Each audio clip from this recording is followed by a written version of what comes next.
Welcome to Reddit Obsessed. My wife cheated on me with a coworker and he verbally assaulted her.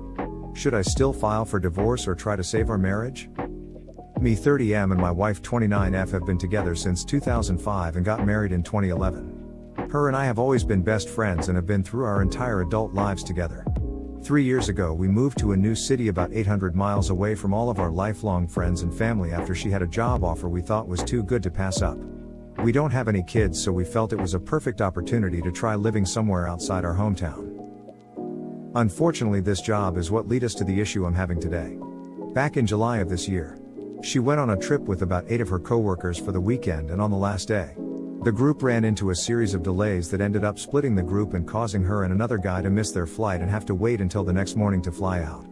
Her and this guy kept their rental car and drove around all night until morning. She swears nothing happened that night, but confessed their time spent together led into her developing feelings for this guy.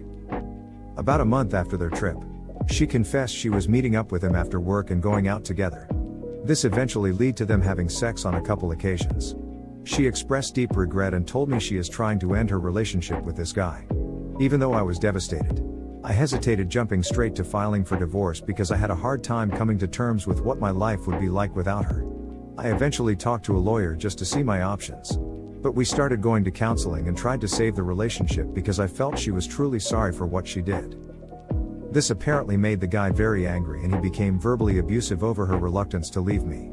She wouldn't let me confront this guy and I had no idea how to find him. She works in a secure building that I can't just walk into. Around the end of September, he confronted her in their parking garage and called her every horrible name he could think of just to tear her apart. After that, she spoke to her supervisor and reported him for how he was treating her at work.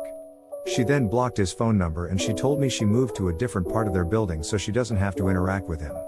I felt relieved that she is taking great efforts to get this person out of the picture. We're still going to counseling and I had been trying hard to move on. Now we get to last weekend and my question. On Friday, I found out she had taken a pregnancy test. It came back negative and I was confused as why, because we just recently have been having sex again after I felt like he was gone and we were getting our life back. I commented that if it was his, you would have known a long time ago because you two haven't had sex since June. After hesitation, she broke down and said that during our time of seeing a marriage counselor, she had went out with him a few more times and had unprotected sex around the beginning of September. They had sex before he verbally assaulted her in the parking garage. She telling her work and blocking his phone number. She swears she hasn't even talked to him since she told her boss at the end of September. Now I don't know what to do. She's shown me that she is trying to remove him from her life and swears she doesn't even cross paths with him at work. I want to feel like she wants to try again, but I can't get over that she's just going to do it all over again. Writing this out makes me feel I was blinded by my true love for her and desire to not end our relationship. We have 13 years of friendship and memories I don't want to throw away. I was really looking forward to a future with her, and this little glimmer of hope that she won't do it again is keeping me from making any decisions.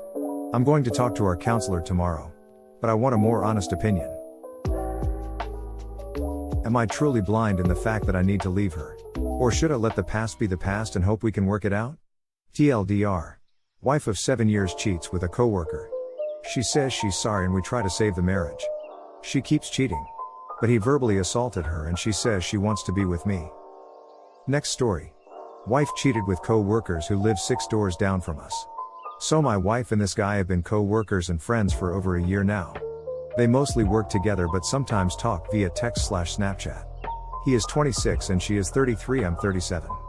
He lives in his parents' basement and has a part-time job at the company and no real financial future. He is also not very attractive and doesn't seem like my wife's type. Anyway, her boss at work had a birthday on Saturday and I dropped her off at the bar where a bunch of other employees were going to celebrate. I fell asleep on the couch at around 1 a.m. and woke up at 6 a.m. the following day. I'm not sure why, but I had a bad feeling about her not coming home before I was awake, so I looked through her phone and found Snapchats that made my heart sink. She messaged him at 2:30 a.m. and said he's asleep. Him. Tonight or another night? Her. Tonight. Him. Condoms? Her. I don't have any. Him. I'll grab some and meet up there in 10 minutes. After I found the texts, I took some photos and woke her up and confronted her. She came clean, admitting to it all after I showed her the photos, and said that they didn't have sex because he was too drunk to get hard, but they fooled around and planned/tried to. She claims this is the first time they ever got physical, but I am not sure I believe it, since from the text they had clearly discussed it, as they both knew what they were talking about. I am now trying to decide if I want to divorce or reconcile. I had an initial consultation with a lawyer today. We own a house together that neither of us can afford on our own and have 2 kids ages 6 and 4. I'm looking for advice or support from this community. Do you think I can keep this relationship alive? She has agreed to go zero contact. Give me full access to her phone and enter counseling. She keeps on asking me what I want to do. But I don't want to do either live in a relationship with no trust or break up my family and sell the house. But I know I need to pick one. Edit. I also told her that she needs to inform her parents, or I would, and she called them both immediately after. I'm not sure why I did this. I guess I want her to own it, and I want her parents, who I both respect very much, to know why I will be divorcing her if I choose that path. Update. So I'm relatively new to Reddit and have never made a post before this one, so I'm not sure if this is the proper way or not to update, but here goes. I read most of the comments here and thank you for your advice. I met with a lawyer yesterday and took home the client intake form, which I filled out in front of her shortly after. I have my first consultation with the lawyer in 2 weeks, as that was their earliest appointment. She has been very remorseful and has done everything I have asked of her so far. She also said she wants to prove to me that this was a one-time mistake but didn't know how. Then I saw that some people suggested a lie detector test, so I brought that up to her. She agreed to taking it and asked to do it sooner than later, so I called today on my lunch break and scheduled one for Friday. The questions will basically cover what happened the night in question, whether they have ever done anything previously to that, and whether or not there has been any other partners during our marriage. If she fails any questions on the test, I will not attempt reconciliation, and even if she passes them all, I still may not. This is all too fresh and my emotions are too high to make any decisions at this point in time. The only decisions I've made are things she must do for me to even consider reconciliation. In terms of the AP, they work for the same company but do not work at the same store and have no day-to-day interactions at work. I am not making excuses for her and am not trying to diminish the disrespect she has given myself or my family. Does anyone have any experience with lie detectors? I'm assuming I can't be the only person here who has had a spouse take one. Also, I do not wish to talk to her HR and make her lose her job. If she has no wage if we divorce, I do not want to have to pay support. Our incomes are slightly similar, with mine being higher. And if some way in hell we do try to work it out, I will also need her financial help to maintain the household. Thank you for watching. If you enjoyed the video, hit like. If you would like to see more, feel free to subscribe.